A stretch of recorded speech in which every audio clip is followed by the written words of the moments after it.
Well, I'm here today with a special guest, someone who has been at the forefront of exploring ideas of political philosophy, but he's also been in the bowels of government as well with the Reagan administration. So he's the senior scholar at the Fund for American Studies. He's an academic, a columnist, a lecturer, and he's someone who has been a leading light of the post-war fusionist reevaluation of conservative and libertarian thinking. We have with us Dr. Donald Devine. How you doing? I'm doing fine. Good to be with you.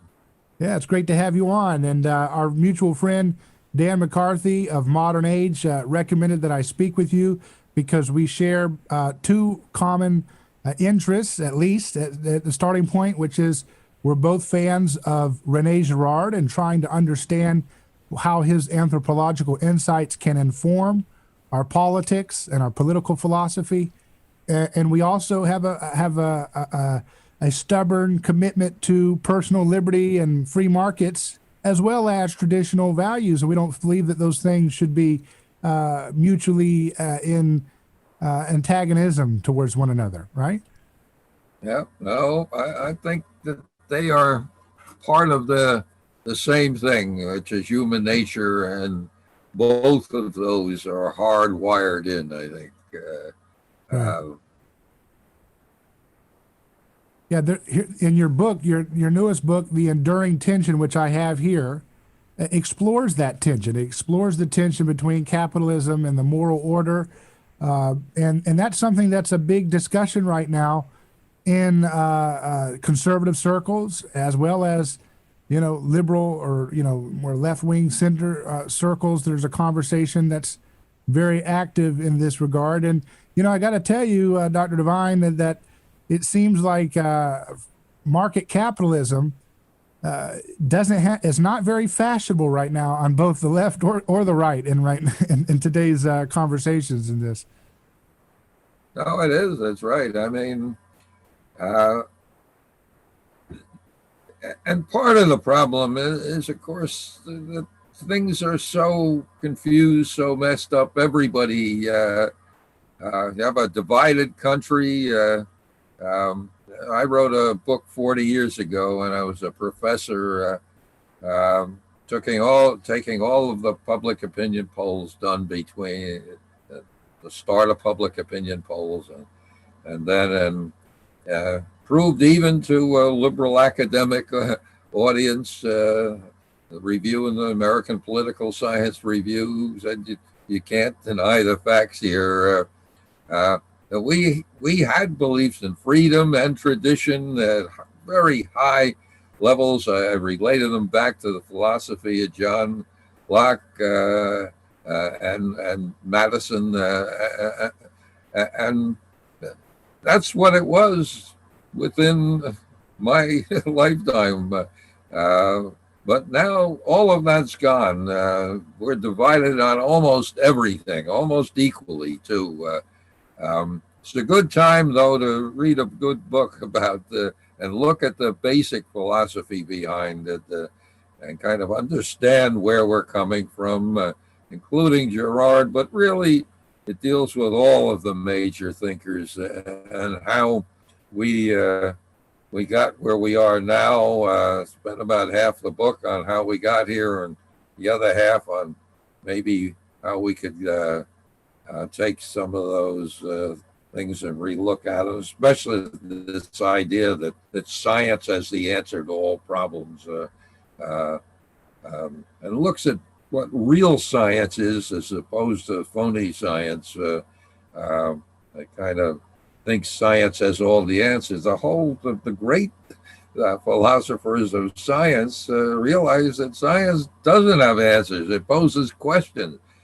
Einstein said, the more we learn about science, the more questions are raised. It isn't like there's a closed circle, and as we move out from the center and we understand things, that we're going to get to the end. He said, no, what it is not a circle, but an open-ended thing. And as we increase our knowledge, we also at the same time increase our contact with what we don't know.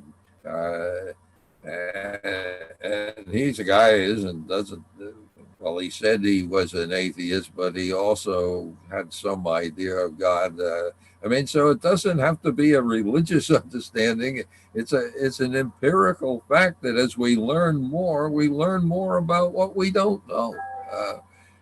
And that's the problem with science today, that it's got an arrogance that we're going to end up there, but that isn't how nature is. It looks like it's so complicated out there that a great person like Frederick Hayek can say that there is no end to it. Again, a guy who doesn't believe in God, although understood the importance of religion in supporting a good society. So that's kind of what the book is about. It's trying to look at these big questions, and I think especially for conservatives, it's a great time to sit down and look at what how we got here again, and how we're maybe can get out of it. I mean, I spent half of my life in a political action, and half of it as a professor, basically. And there's a time for politics, there's a time for action, but certainly for conservatives or libertarians, this is not the time. We don't have any of those things. We're not going to influence what goes on the next 2 years, for certain, at the national level. Maybe we can do stuff at local level, but this is the time for people who are serious about looking at society and understanding it, have some familiarity and love for freedom and for order. This is a time to sit down and think. And everybody I talk to, and I talk to a lot of conservative and libertarian intellectuals, I have regular meetings with them. This is a time for thinking, not action. We're lucky we can't affect what's going on now. Media, we have almost no influence in universities. We're down to a few brave souls left. This is the time we've got to do thinking and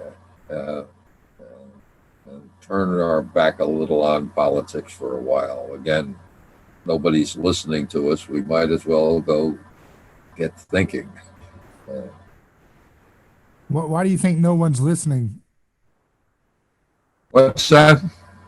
Why do you think no one's listening to the conservative intellectual discussion? Because we have no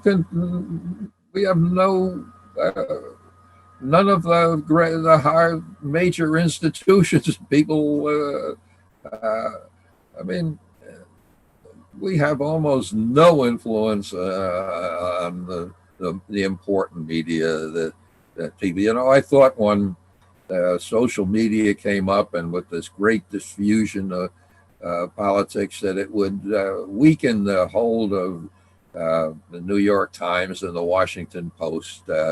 But what it has done, it's really expanded it. Social media uses those two. And we're much more dependent on those two major papers than we ever were, because it's picked up by social media and becomes the word. And both of those institutions have moved left too. Forget about the universities. It's almost worth a life for a conservative to go into a university these days. So, I mean, we just don't control any of the, or even able to get into most of the institution. Well, you say, well, what about Fox? Well, Fox is beating a fast retreat away from this. And business, I mean, the business, big business especially, they're afraid if they say anything out of line, they're going to find them persona non grata, and you not be able to say anything. It's a very tough time all of the major ways of communication, the, the, the money, politics, it's all on the side of the left of center now. And they're becoming increasingly intolerant. They don't want us to be on social media. Forget about being in the university. I mean, they don't even make lip service about having conservatives in university settings. And we're down to, we have institutions like the Heritage Foundation or Cato or what you're doing, what I'm doing, the Fund for American Studies. We're out there doing what we can, but I mean, we're just so out. But the only, I've been said for 30 years, the only time conservatives have any equality is during a campaign, a political campaign, because they got to listen to it a little. Now, they'll bias it, but at least you can say something that might get through the media screen. So it's a tough time for conservatives now. And again, I don't know what else you can do but think about this, talk about it, try to figure out how we can get our own thinking straight. And I think we've moved away from where we should be in the declining years of the George W. Bush administration. One of the guys who started the whole conservative movement, William F. Buckley, who picked up from Hayek and said that's where he got it from. He said that we've lost our way. This is under George W. Bush that we've lost our way. We've lost a good sense of where we are. We haven't taken the great ideas that we have and they become slogans. What we got to do is get back to thinking. My last book before this one was basically on that theme from Buckley. So this isn't new. We've gone another couple of presidents and we're in worse shape. So it's a time we've got to really think about what we do. You mentioned that one of our friends is thinking less about free trade than kind of we would like. But maybe we need to look at it. The fact is that most of the so-called free trade agreements were not free trade at all. Right. What they did is they have thousands of pages of what you can do and what you can't do. So we can't just say we're for free trade. It's got to be trade that, excuse me, got to be trade that is really free trade and not just a bunch of, most of the ones, and I wrote this 20 years ago, most of the ones put labor union requirements on the other side of the team. We're the ones that put them in. We put in unrealistic goals for environment. We put them in those treaties. Who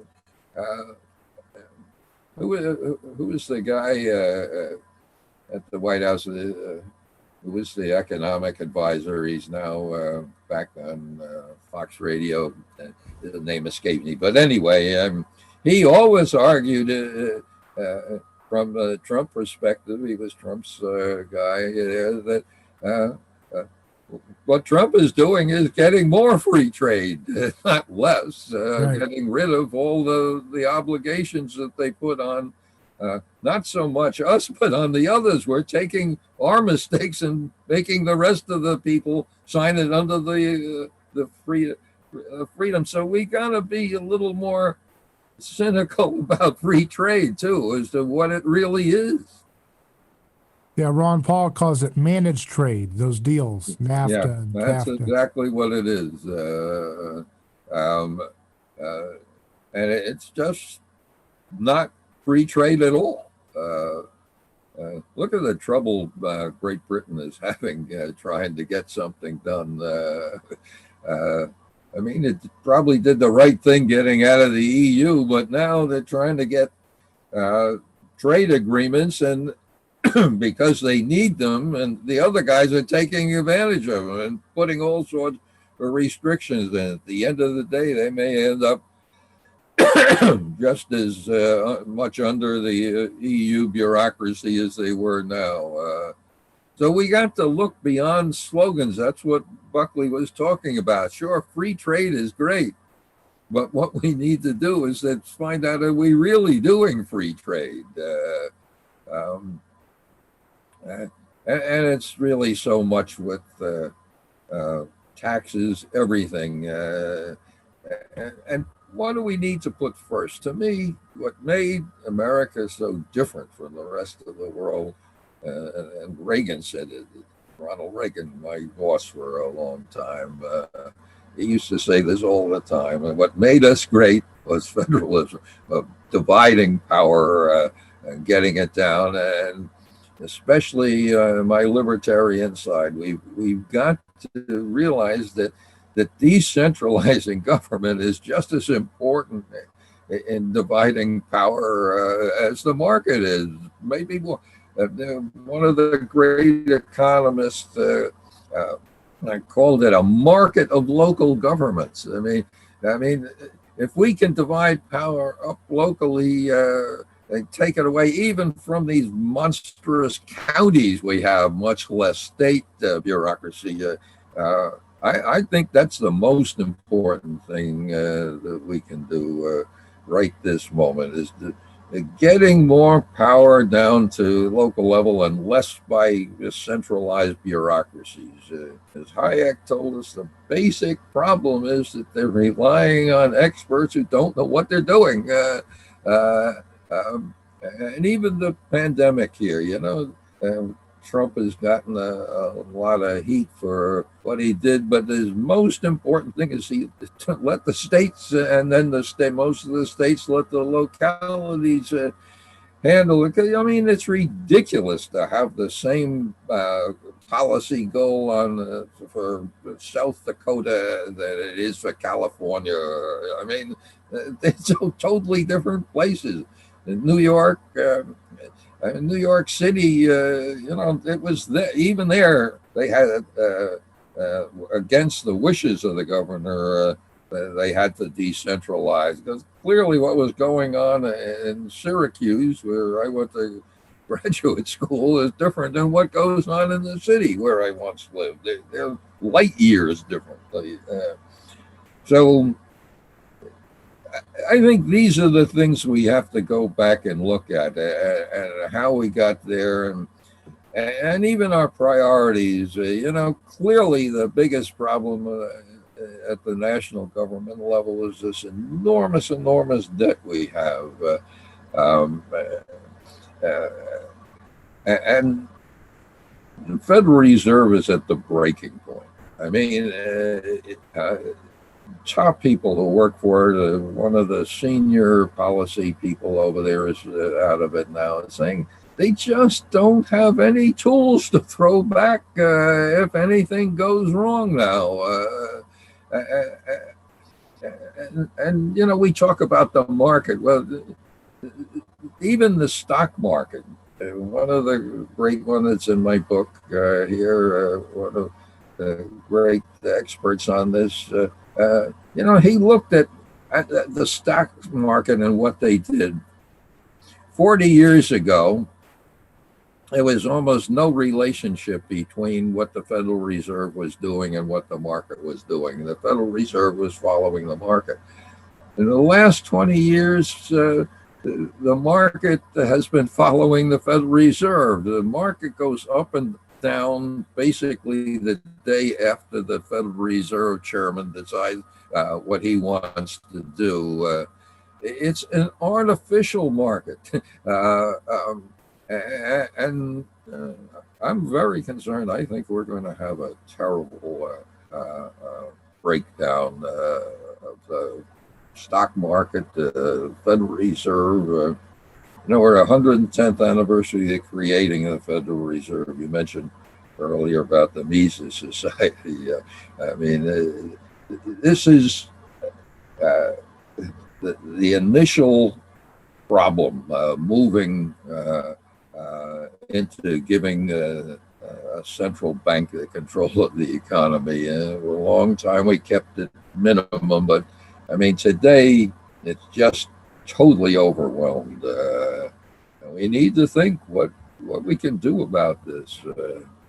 Yeah, Things central that bank some was one people of the say are crazy about gold. I mean, we're going to have to start looking at issues like that more seriously than we have been. a central bank is one of the planks of the Communist Party agenda, isn't it? You know, the original manifesto. I can't hear you too well. What did I you was say? saying the central bank is kind of like one of the original planks of the communist vision, right? A central bank. I'm sorry, I can't hear you No. there. Yeah, I was saying that the central bank is kind of one of the communist plank manifesto essentials, isn't it? Oh, well, listen, you know, you look at basically a dozen proposals in the Communist Manifesto. We got about seven of them already done. We've had them almost done by 100 years ago. Fortunately, our politics has kept them minimalized, but um, I don't know how much of you've read of my book, but I start off with Marx. I mean, he is incredibly important for us to go back and look at.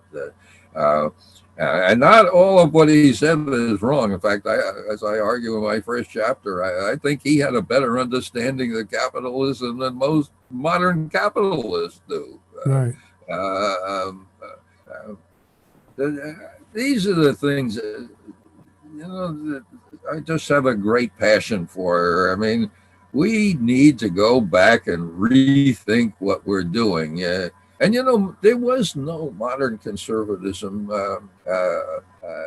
intellectual conservatism uh, by World War II. I mean, when Friedrich Hayek, who had to leave Austria just before the Nazis are coming, not quite immediately, but he has to go to England during the World War II, and as Hitler and the Soviet Union, he writes a book that basically revives things. I mean, an incredible series of he writes this academic book in England during the war. The guy who runs the biggest media publication, Reader's Digest of the United States, reads it.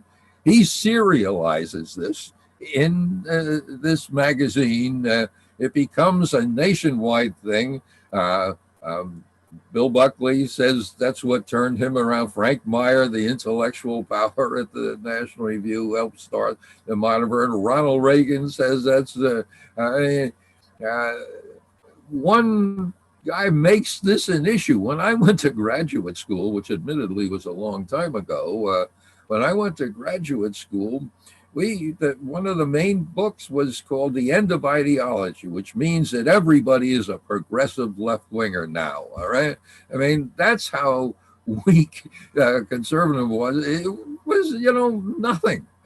And it took a long time, a lot of thinking by a lot of smart people, a lot of people who could make politics change, and media, Milton Friedman, all kinds of these people come rising up and start challenging the welfare state. And this culminated in the presidency of Ronald Reagan, who just changed things dramatically, not just in the U.S., but in the whole world, based on Hayek, basically, and Hayek going across back to Adam Smith and all kinds of people before him. But and that worked. Wall Street Journal editor called it 20 fat years or whatever it was, right up until this depression under George W. Bush in 2008 to 2008. what he did stayed there. But I mean, we had a president. He was a good person in many ways, but he just didn't understand Reagan. In fact, he said he was going to be much more compassionate than Reagan. He had faith in the great experts. He thought he could change the whole world, make everybody democratic. We got off balance there, and we've been kind of moving around ever since. And I think, again, this is a time to sit down, think how we got here, what this civilization of ours that came before it that undermined it, came up with this idea of freedom that none of the ancient societies had. This idea that what's here isn't everything. That this society and this culture isn't everything. This what Vogelin called a cosmological society. That society was one tight thing with one basic idea, basically put through by force, as Girard emphasizes. And this idea was broken somewhat by Socrates in Athens and by Israel, back to Abraham. These are the only two exceptions to this cosmological idea that it's all under the ideas of the power in your culture, and then broken by Jesus and the Christianity and Western civilization. We have an important legacy back there, and it's important for us to go back and think how we got here. That's one of the reasons why I like our mutual friend Girard. He sends you back really to basics. I want to read this passage from your book, The Enduring Tension, about Girard. You said, a God who forced obedience, Girard says, would have been no better than Satan and no different from all earlier gods who relied upon human force. I tell you something. I'm a professor, but been thinking about these issues a long, long time. When I first read Girard, it just said, wow. I mean, this guy is looking at things so differently.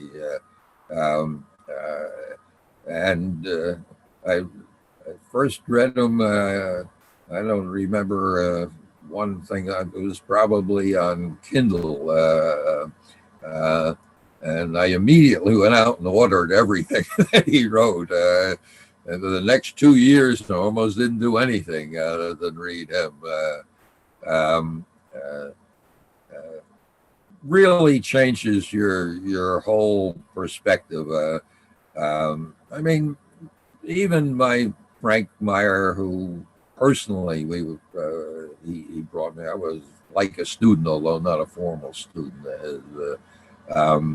Even he, starts with the agricultural civilizations, and as wise as he was, and he got it from Eric Vogelin, another great thinker. But that's kind of where they start. Vogelin a little more earlier, but you got to get beyond. There are thousands of years before all that. That our whole civilization, and as much respect as I have for Aristotle assumes that we're social by nature. We're not. That's what Girard tells us. And again, what is even nature? But I mean, the point is that he makes you go back and rethink everything to me. And even Rousseau, I've always had a bias against just reading, like everybody else, a social contract. Or so you go back and read him and say, hey, He had an interesting idea. And basically, he was wrong. All right, his influence certainly in the wrong direction from my philosophy. But even you got to go back and realize even the bad, Nietzsche. I mean, Nietzsche. You got to look at him seriously. I mean, he makes it clear it's power and suffering, and that's what life is like, and tough up to it. All right, and Jesus, who's his opposite, that's who he picks as his opposite. Jesus says there's got to be something better than this. There's another life out there. And this life, maybe it is like that, but there's got to be something else, or everything else is crazy. All right. Western civilization is such a great thing. That's my basic course I teach. It's such a great, Reagan called it the great adventure. I mean, that's what it is. It's a great adventure of humanity. I wonder what Reagan would have thought of Rene Girard if he had engaged in some of his stuff, knowing what he knew and seeing what he saw. Yeah. Well, Ronald Reagan, he wasn't an A student, but he read, it's incredible, not to pick on George W. Bush too much, but, his chief advisor said he had to get him to start reading books. All right, Reagan read everything, right? That's an exaggeration, but he read I went out to his ranch, which they've redone out there, but kept a lot of things. Look at the books on the shelf at the Reagan Ranch. All right, that tells you what this guy was about. He read seriously. I don't remember precisely which books were there now, but I looked at them and said, "Hey, this guy is not what the media faking about him was about." He was a serious person. He read serious books, and as I mentioned earlier, Hayek was a very important influence. Frank Meyer, Reagan's first speech to conservatives after he won the presidential election, he gave a talk, and he said, Frank Meyer, he's the one that told us what free conservatism was about. He used the word synthesis as the critical idea, and I went around and asked me, how did Reagan come up with this thing? Did and everybody said no. One of his speechwriters did. I went to every one of them personally. I knew them. And I said, where did you get this synthesis idea? They all looked at me like I was crazy. They didn't know what I was talking about. They didn't put it in there. Reagan did. He was a very thoughtful person. Incredible person. You get one of these people in a lifetime if you're lucky. Everybody always says to me when I talk about Reagan, well, who's the next Reagan? I said, well, I don't know. It's time yet to get the other person like that. You don't get them a lot. In fact, my reason why at my advanced age that I'm still teaching young people, I want to see if we can find another Reagan out there, or another Hayek, or another whoever.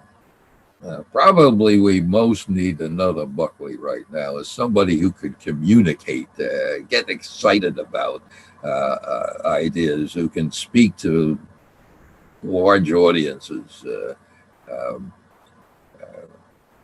But in any event, you were called Reagan's terrible sword, right, by the media? Why was that? Yeah, Reagan's terrible swift sword. Was what the Washington Post said on the front page of its magazine section one time. Actually, nobody has ever heard of the Office of Personnel Management, which I led. But it's the head of the bureaucracy. And in Washington, bureaucracy is big news. And if you do something, they know about you. One of my communication people, when I was in government, did a study, not the very sophisticated one, but it found that I was named before most of had coverage in the Washington Post more than most of the cabinet secretaries did, because that's what they're all about. Most of the people in the media either were in the government, want to be in the government, or their spouses in the government. So I really got bad treatment from them.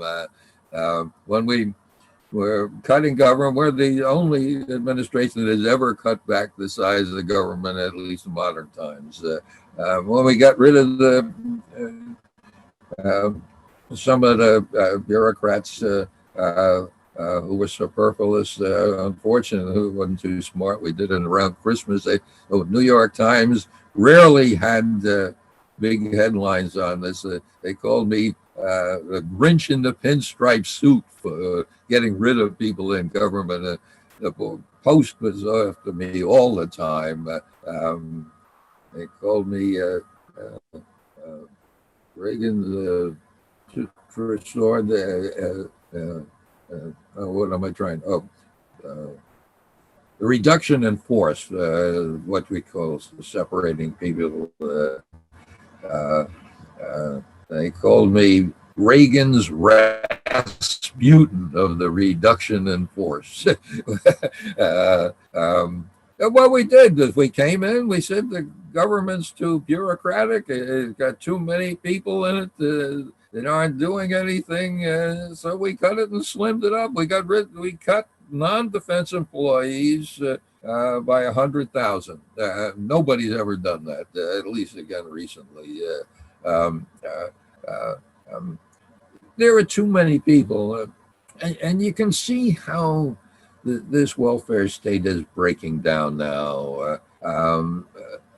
Brookings Institution, top progressive institution in Washington, a guy named Professor Light, Paul Light, he wrote a deep analysis of them that shows the government doesn't work anymore. All right. He said the national government cannot faithfully execute its laws. All right. That's out of the Constitution. That's what they're supposed to do over there. They can't do it. He says 50, 60, 70 degrees between the person who makes the decision at the top as the secretary and when it hits real people. And you can't communicate down those 70 levels because all these different levels have different interests. I think we're seeing the end of the welfare state. Whether it's going to mean more freedom or less, I think it could probably go either way. But we're in a very interesting time. We have President Biden. He's going to put in the most radical, progressive welfare state ideas ever, and there's nothing that can stop them that I can see in Congress or courts or anywhere. And he's going to fail. I mean, again, don't listen to Donald Devine, listen to Paul White. All right. They don't know how to do these things. That's the basic fact. You can't tell at the top of an agency, and I was an agency head, you can't tell what's going on below you. I think we're going to have a big deflection point as to where we go. And You think culturally we're entering into a dark age? we may or we may not. Maybe when this falls apart, people are going to say, hey, this didn't work. Let's go back to federalism. Let's go back to decentralization. Let's go back to market freedom. These are the things that got us here. Maybe that'll be the only alternative left. how do you put the, Girard is good about talking about how ancient societies wanted to do what they could to prohibit envy. How do we put the genie back in the bottle once envy has been stoked to the degree that it has been now? Envy is really the heart and fuel of our culture today. What is the heart of the culture? Envy. How do we put envy back in its place? How do we mitigate envy? Envy? Yeah. Yeah. Well, we're not going to get rid of envy, all right? All right. Envy, as he shows, is deep down. And one of, I think, his most important things, I don't even remember if I had made it before when I was thinking of this, whether I it made it into my book, but it was in the modern age thing. I mean, he says all we can do really is the least possible coercion. All right, it can't be perfect. This is not utopianism. Doesn't work. The only thing that's worked is dividing power that I can see. I was once asked at one of our dinners we have with a bunch of philosophical people there. They asked me what freedom was. I said freedom was separation of power. They all laughed. I mean, what do you say? All right, but it is. I mean, that's all we can do. We can't do perfect stuff. That isn't how it works.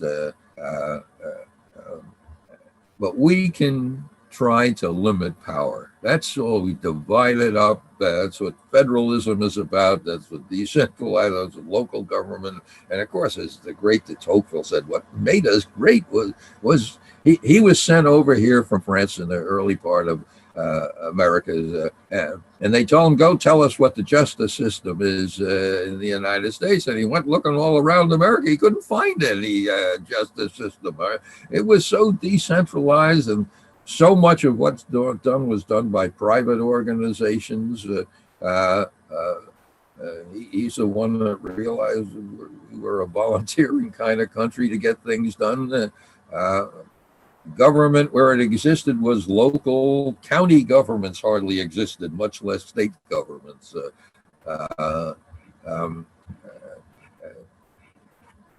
These are the things that we need to get back the fundamentals of how this country was made so great and so different from the rest of the world, really.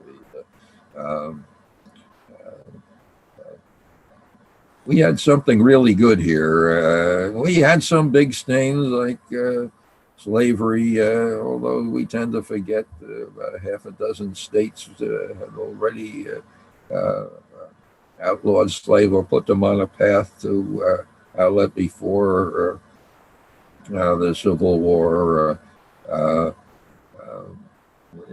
Europe outlawed, that de Tocqueville said in his book, outlawed slavery for basically 1,000 years.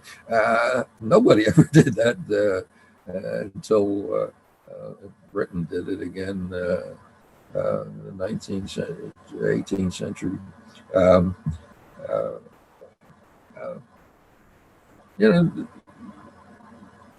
What do you think Rene Girard can contribute to the Fusionist project going forward? You mentioned that he gives us a bigger perspective in the past, but what can he provide his theory for the Fusionist project into the future? Well, I think that idea of the past should make us realize that there are no easy solutions. All right, I mean, that's human nature, and that the West did find a way. It's a limited way of trying to control this violence that's so strong in our nature. And again, to me, you can simplify it so much: dividing power. I mean, that is what we've got to get back to so many libertarians, and I call myself a libertarian conservative. I mean, so many of them just say, well, the market, that's it. All we got to do is no. Government is essential. The problem is that people are dangerous, all right? Libertarianism is not anarchism. There is a necessity for a state to try to limit coercion. Now, you don't want to trust all that power to the national government. That's why we have in between governments. We have states, and we have counties, we have local governments.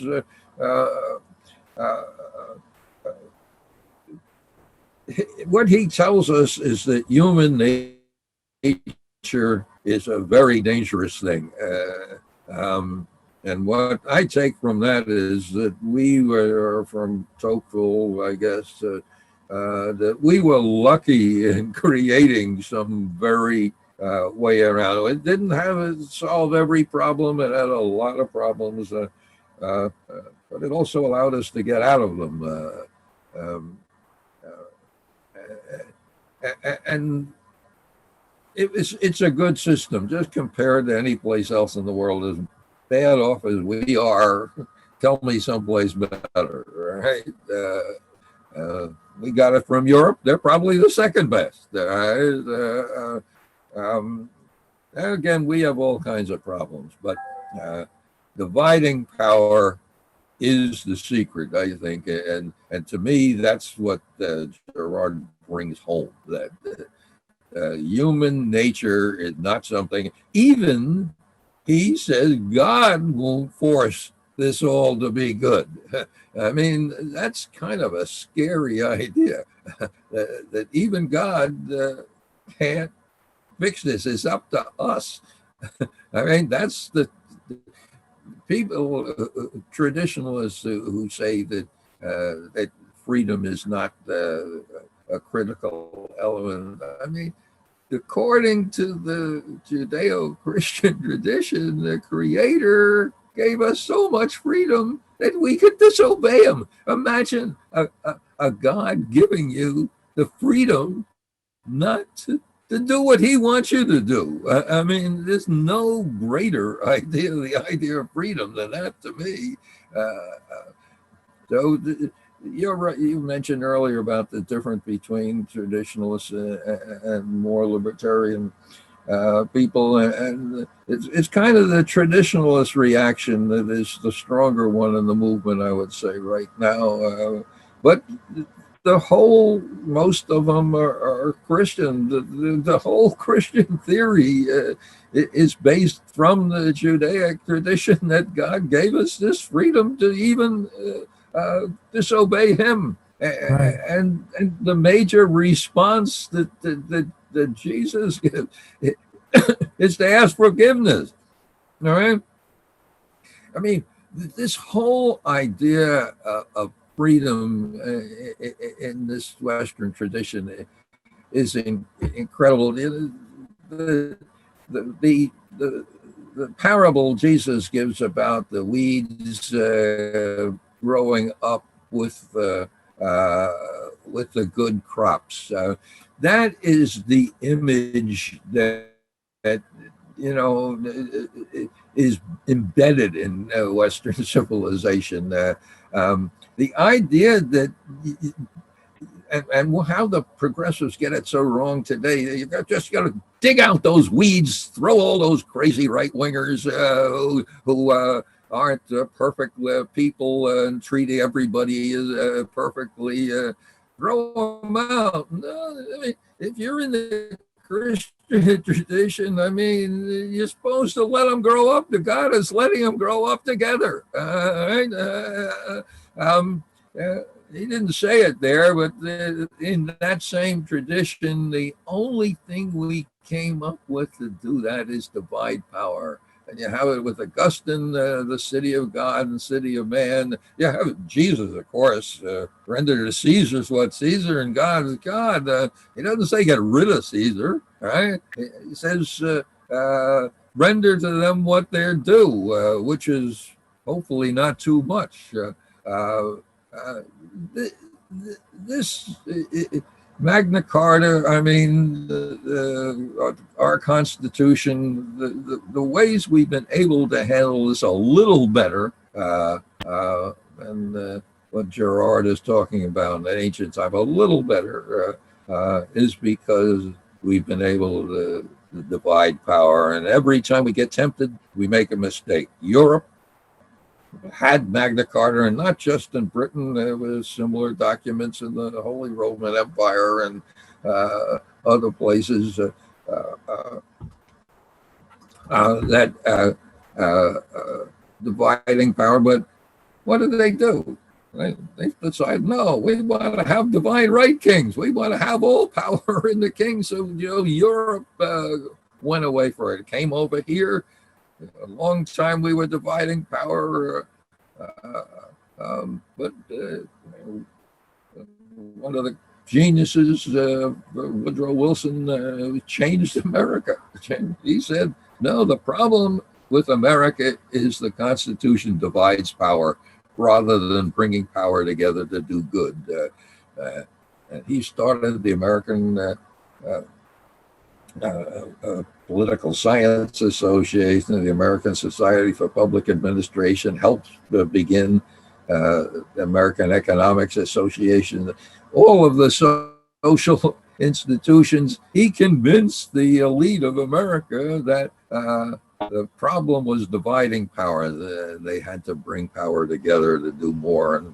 And Wilson himself started the Federal Reserve System, the income tax, but he left it to Franklin Roosevelt to really start it. And now it's breaking down. I think we're seeing a century being going in the wrong direction and now coming to pay off. Yeah, I think this whole progressive era of institutions that you said have been going on for over a century, we're now seeing that they're falling apart. And I think we're still swimming in Jesus's fishbowl.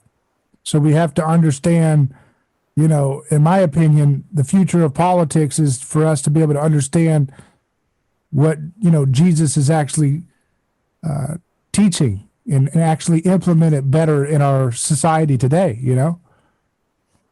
What would be better in our society? That we need to understand what Jesus was actually teaching us in the past and then learn how to implement that in our society today. Implement what? I'm sorry. The respect for the human person. Of the person? Yeah, the human personhood. That's what Jesus was bringing into history. Yeah, no.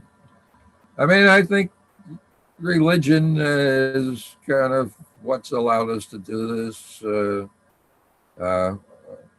And part of the reason why we're where we are is because religion is not as powerful as it was. And, the critics of capitalism are right. I mean, capitalism helps set up an alternative God of prosperity. But what they don't realize is that you can't, if you lose that idea of the individual person with a religious or some kind of background like religion, you're going to lose it all. And that's it. It's not just the welfare state that's falling. I mean, to some extent, what's falling is the Reformation. And I don't mean just Protestants. I mean, remember the Catholics started the counter-revolution too, or counter-reformation. They changed too. I think really we're in, not only in terms of American history, but in terms of Western civilization. The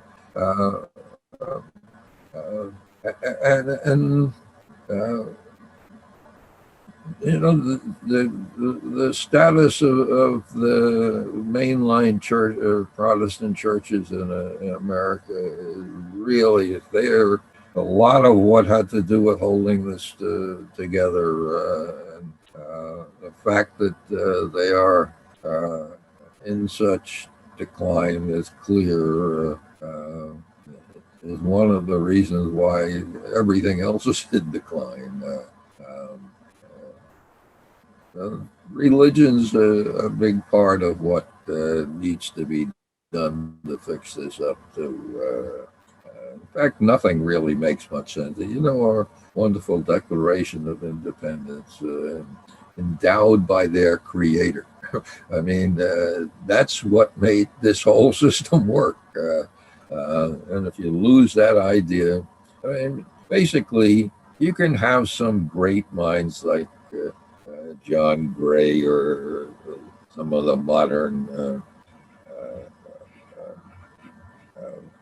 secular philosophers, not many of them, who can hang on to this, but most people can't. They need something that is more concrete. Gray's Stoicism is great, but you could count on two hands in history how many of them have been able to hold on. Religion is the only solution for most of us, but who knows? You could have a whole revival through this thing. This whole pandemic crisis. People aren't going to church because they're frightened, but who knows what they're doing at home. So you never know when a new revival is going to come up.